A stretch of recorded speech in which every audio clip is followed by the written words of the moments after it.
Hey guys, welcome to another video. It's your boy Hola. Yesterday, the Labour Party are doing their national retreat on the unveiling of their political party card yesterday in Abuja, and this was a great thing.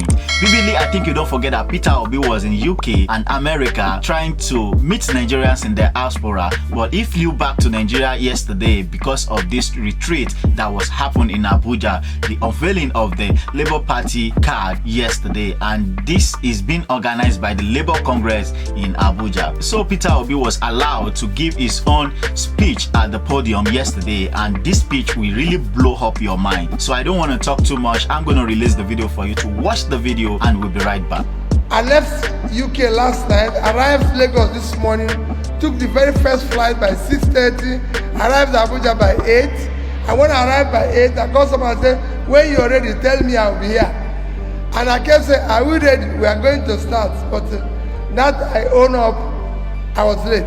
I sincerely apologize. Number 2 is that this is a retreat organized by Labour and Labour Party. My job here is to listen, because it will be one of the most disappointing and grave damage to Nigerian existence if Labour goes through this effort and supports somebody to lead this country and it fails. God forbid. So for me, I want to listen. I want to take note. That note is more important to me than anything. I don't want to tell you people any idea. I want to listen to you. My job is to listen, so that you don't go there and start giving them an excuse. Because what we are used to in this country is for people to go into office and start saying what they saw when they get in there. I don't want to see anything when I get in there. I want to hear it now, so I know what to do when I get in there.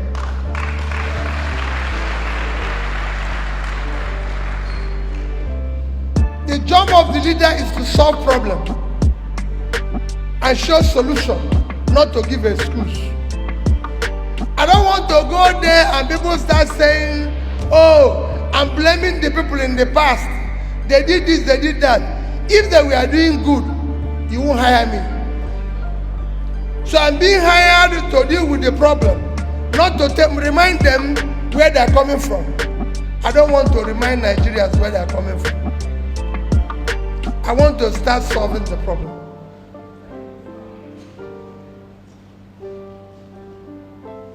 I listened to the president.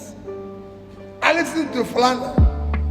In fact, people like Fulana, well, I always tell even my brother Pastor Tommy and say, listen, you know, you get to a stage, you'll be wondering whether you're right or you're wrong. Because how can you be speaking like this and nothing is happening? Even my only two way, I go to my house and my wife would tell me, just drop everything about GDP outside.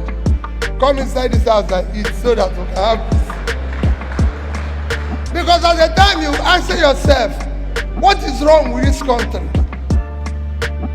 ASU is on strike for 7 months.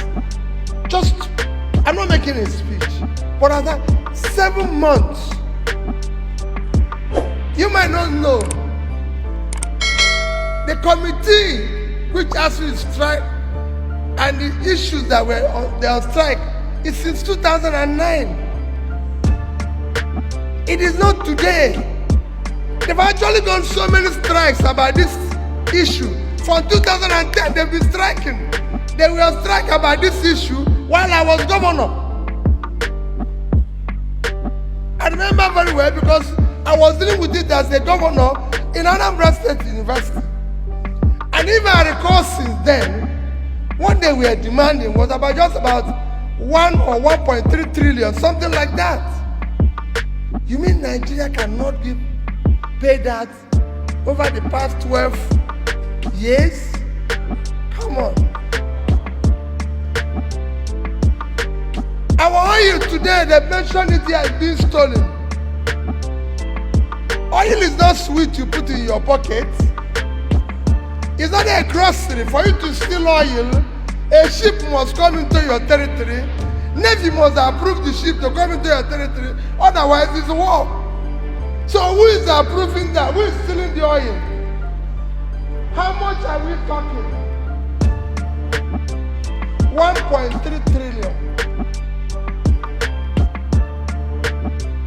We are the only oil producing country, the only OPEC country that is not meeting up its quota. Apart from Venezuela that is on strike, that is on sanction. Because of sanction, every other person is actually asking to produce more. We are not meeting our own. To show you the amount of money as is stealing, throughout the month of July, our oil production, our quota is 1.8 million per day. Throughout that month, our production, our level was 1,083,000 barrels. That means we were lacking every single day 717 barrels from our own authorized quota. If you tabulate that, it came to 22 in the month. It came to 22,227,000 thereabouts. Oil on the average sold in July, you can use an average of 110. I've said it everywhere.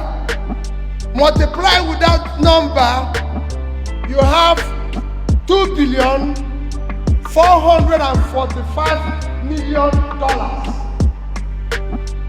Official rate of dollar is 410. My rate and your rate is 690. 690. 690.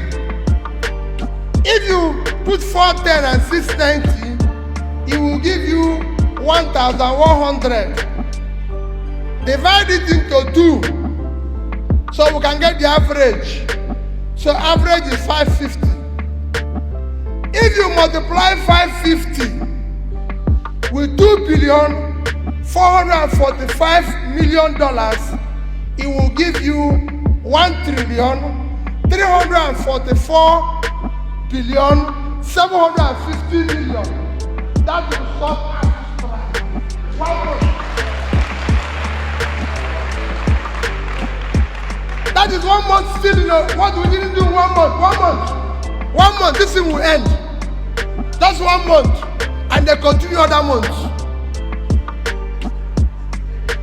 There's something wrong. And it is time we confront it. My dear people, I'm here to listen. Learning and listening is a critical component of leadership. I succeeded in Anambra State because I learned and listened to people who know. I'm happy that Falana is there. He will tell you, even though he's still accusing me for not paying his fees, he knows I cannot pay fees. That's my problem. But he's not the only person. Last night, I showed somebody in the plane. I said to him, my head of service is a fantastic civil servant. Let nobody tell you the problem is civil servant. No, I disagree with the person. President was right. If the leader is doing the right thing, the civil servant will. My head of service is Ngozi Melifon, where everybody knows that. A daughter of a respected judge in this country, wonderful woman. When he was my head of service, every single day he comes to my office to cry and tell me, no, people are not happy with you. And I kept saying, Sister Ngozi, I never promised anybody happiness. But I can tell you, 2 weeks ago he wrote something he wanted to publish. It will eventually be published. Peter Obi, stinginess as a development strategy.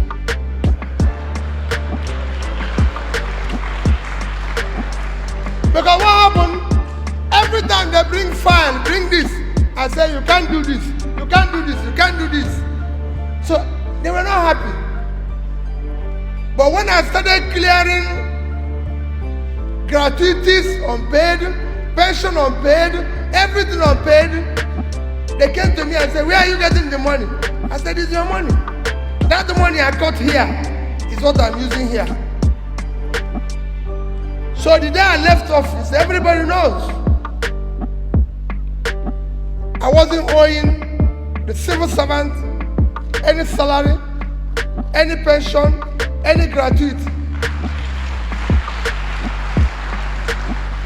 All their leave allowance were paid. The rest is history. So for me, I want to learn. I want to listen. The leader doesn't know everything. Anybody that knows everything is an idiot. He shouldn't lead. President, let's put it in writing. Let's document it. That's how we're going to. Even after the election, don't go away, because that's another problem we have. Don't go away. I said it, I told my people last night. I had 2 Yorubas in the plane, one Northerner and myself, and I asked them a question. Do any of us know the pilot of this plane? They said no. So why did we enter this plane?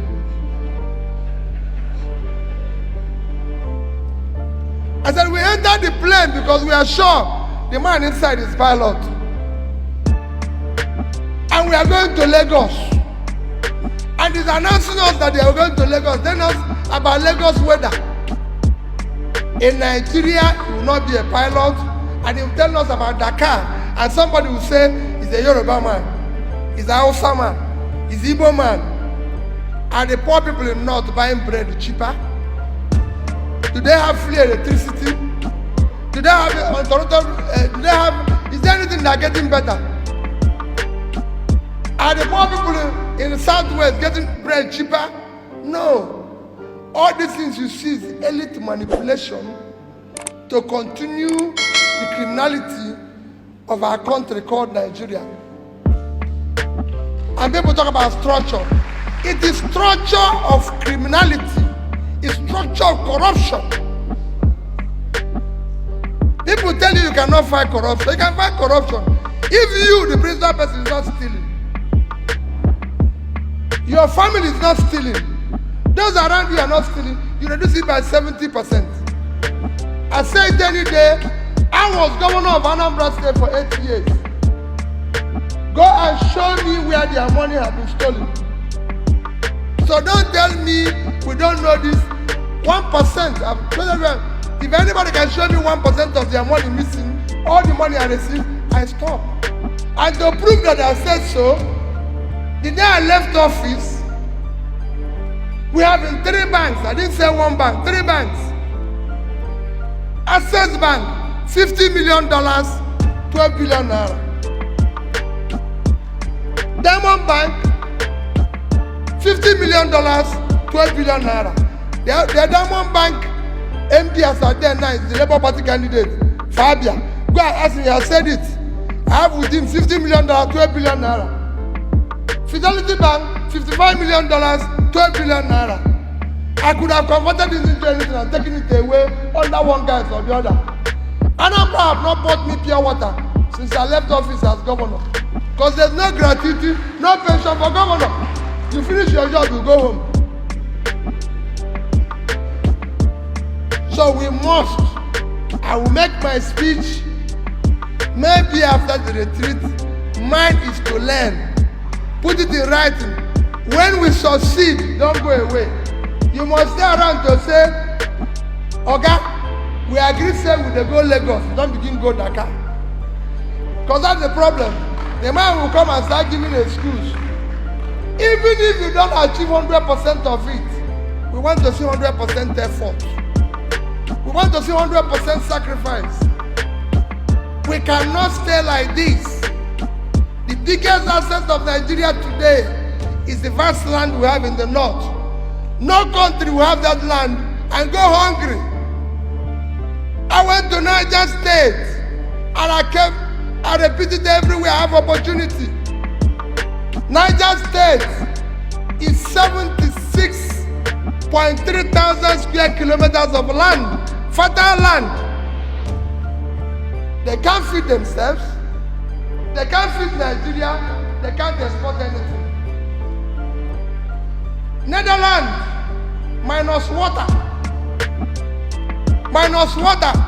is 33,000 square kilometers of land. Total agricultural export last year, $120 billion. If Niger State had done 1% of that, 1% is $1.2 billion. Multiply it with the real rate, 650, is over 750 billion naira. That is 5 times their budget. They are waiting to share 3 billion a month. In a year, it costs at 6 billion. What type of country is that? We must stop this consumption and go to production. I was in Taraba. Governor told me that the money they are getting is less. I said, Governor, Taraba is 54.6 thousand square kilometers of land. Belgium is 30.9. Israel is 22.1. So Taraba is bigger than Israel and Belgium. Total export of Israel last year is $69.8 billion. If combined with Belgium, you will know. What are you saying here? You can grow flour here in Mambila. You can grow tea. You can grow coffee. Kenya got over half a billion naira from flour export. Ethiopia got from coffee $1.1 billion. Sierra Leone with all their problem, 1.4 billion in tea. What is happening in this country? This country must move from consumption to production. Let's get the country to move. And you labor are the ones that will determine it. Leave them with their structure. They've told you what they're stealing. They've told you what they're missing. I just gave you an example of what 1 month can do to solve us strike. Nigerians all over the world doing well. The only thing that is happening is that we have not determined that enough is enough. Enough is enough. Let's, for the sake of our children, go back to your house and look at your children and ask yourself, what society are we going to build for them? Tell me, let us document and agree. This is what we are going to do. I am not offering anybody any excuse. The excuse will be, we'll go there, if it's not working, all of us will see it. But this time, we have to stop it. He said it. People are refining illegally. People are doing wayo illegal. Go to, with the time Indians are not wanted, they turned it into another thing. They become control of ICT. The same Yahoo people, they used to do it. They turned into this thing. They become control of ICT. If people are doing refining illegally, let's build the let's call them and see how we can work with them, make it illegal, support them, finance them. So we can earn money from it and create jobs. But we must stop. It is come to an end. My appeal is that, please, even if I'm not part of what you are doing that day, what I want to see, Mr. President, is documented things you want to happen. And we will agree. This won't be only one retreat. We'll do it now, we'll do another one, and after election, we'll sit down, maybe with Falana and write the agreement, and agree. So if it's not working, the person goes home. It is people who demand, it's not law. But it's just we have not left now. It is not there's no constitution in Britain that said if you go to party, you go. No, it is the people that said, you say we won't go to party, but you went to party. We don't want you again. and his party removed him. It must start here. It start here. When people don't want to, they go home. You must not stay. Election next year will not be based on ethnicity. We've heard it before. It will not be based on religion. There's no place give Christians to buy food cheaper. There's no place Muslims to buy food cheaper. It must not be by my turn.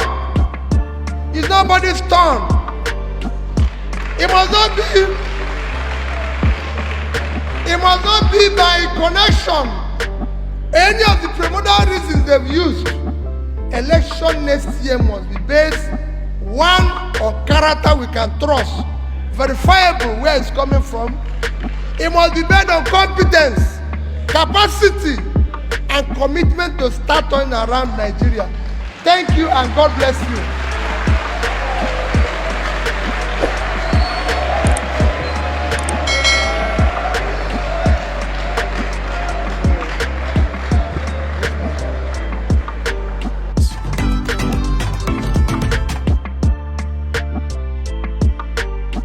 Well, welcome back. You've watched this video. The only thing you can do is to share this video to people out there. Continue sharing till we win these elections. This is our country. We have to take it back. Let's be obedient. See you in another video. Peace out.